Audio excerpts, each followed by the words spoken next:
Hey guys, it's Sammy, and today I am bringing you my June wrap-up.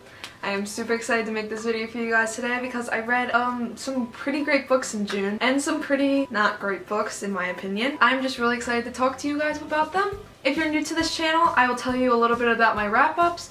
In my wrap-ups, I talk about the books that I read in the previous month, the last month being June, and in these videos I tell you a little bit about the books I read, my star rating on them, and then my feels on the book in my personal opinion. I read 4 books in the month of June, so let's get into my reviews. So the first book I read in June was actually an audiobook, and this was my first audiobook, so it was kind of a new experience for me, so that was a little different, so I don't know if that affected my thoughts on this book at all. But I read Really Professional Internet Person by Jen McAllister, aka Jen X Pen here on YouTube. I want to preface this by saying that I really love Jen as a YouTuber. I adore her videos, I watch them every week, I watch all of them. I've been watching her since I was 10 years old, back when she made music videos and when I made music videos. But this book wasn't for me.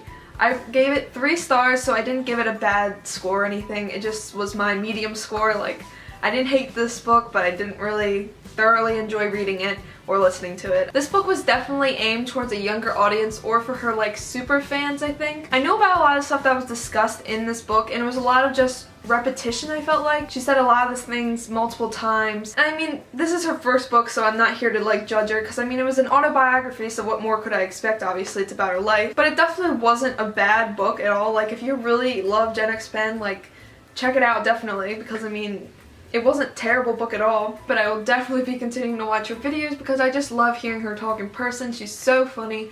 So I will leave her links down below if you want to check out her videos, if you're into comedy videos and such like that. Now, the next book I read in June was probably one of my favorite books I've read this year, and that was To All the Boys I Loved Before by Jenny Han. I loved this book so much. I gave it 5 stars. It gave me all the feels, like, oh, the feels. This book was about Laura Jean, a 16-year-old girl who loves fun things like scrapbooking, baking, and all that kind of stuff. But one day, all the love letters she has ever written to all the boys she has ever loved is sent out to them, and a bunch of crazy things happen from then on. First, I want to say that this book was no means centered around all of the love letters that are sent out. Obviously, it did cause a lot of the relationships in this book, but it was by no means a book solely about the relationships.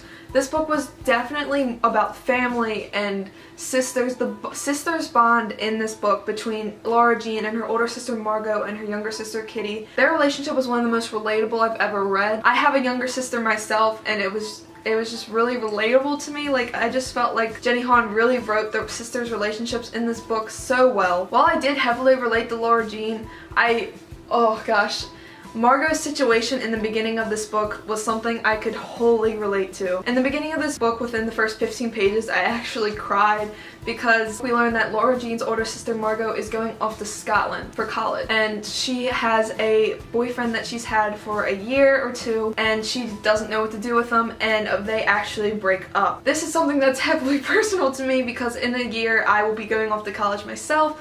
I don't know where I'm going. I don't really have a plan yet, but I do have a long-term boyfriend that I have been with for 3 years.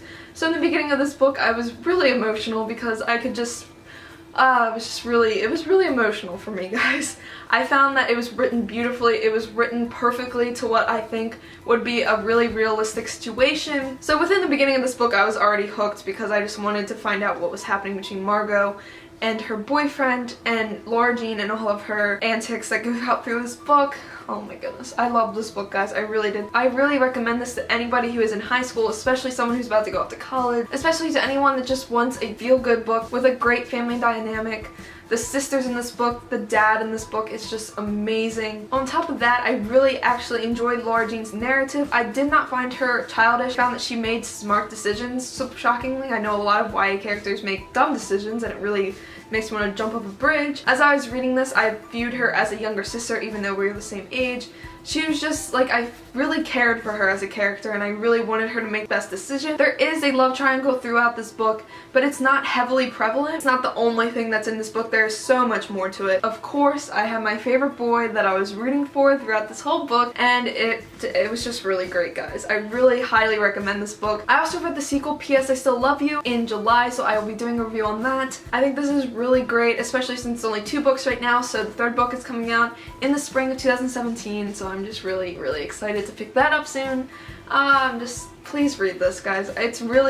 This This is one of those books that is hyped for a good reason. Like, this book is amazing. Next book I read in the month of June was On the Fence by Casey West. This book was about Charlie, a 16-year-old girl with a single dad and 3 older brothers, who after she gets a speeding ticket has to pay it off to her dad by working in a fancy boutique. Through working in the boutique, she starts to learn the girly world. So a lot of things come with that, one of those being boys, of course. I found this book to be really charming. It wasn't like the most compelling read, it wasn't the best. I mean, it was definitely just a fluffy contemporary read for the summer on the beach. I did enjoy this. I gave it 4 stars. I enjoyed the relationship in this. I enjoyed all of the relationships between Charlie and her dad, Charlie and her brothers, even Charlie and the boy of interest, Brayden. The reason that I gave it 4 stars was because, I mean, it didn't really like give me all the feels. It wasn't something that really resonated with me after I finished the book. It just wasn't the best contemporary I've ever read. I will say near the end, once the relationship started to boil down and we started getting all the cute moments, some of them were a little cringy. I had to just look away from the book at some points because it was just really cliche. But I mean, some people really enjoy that. Overall, this is a good book and I would recommend it. And then the last book I read this month was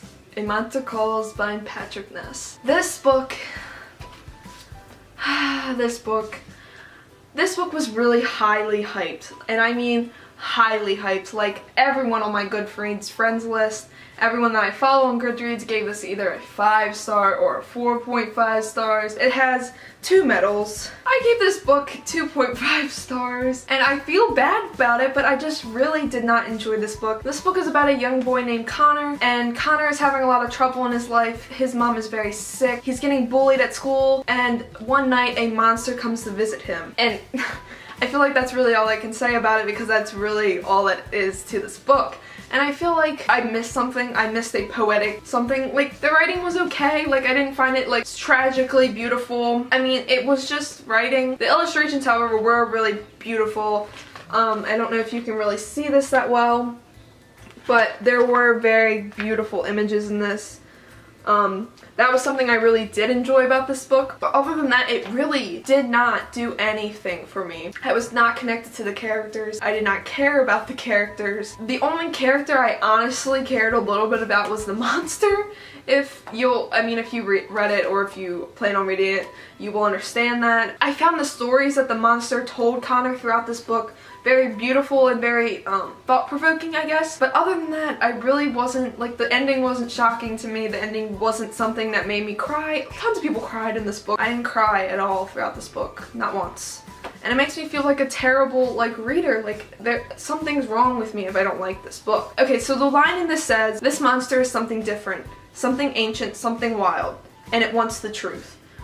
So the thing about this book is throughout the whole book we're waiting to see Connor's truth and for Connor to tell the truth to the monster to set him free. When the truth is finally revealed at the end and all the stuff happens, I didn't find it that shocking. I really don't know, guys.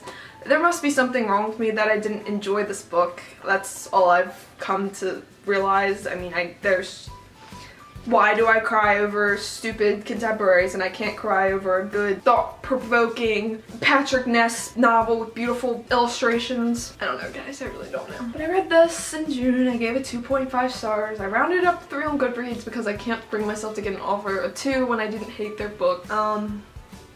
Yep. So that's it, guys. That's my June wrap-up. I hope you enjoyed watching this video. Comment down below your favorite book that you read in June. I'd love to talk about the books, especially if I've read them. So I'm really excited to read those from you guys. I will be with you with a new video soon. Hope you have a great day. Bye!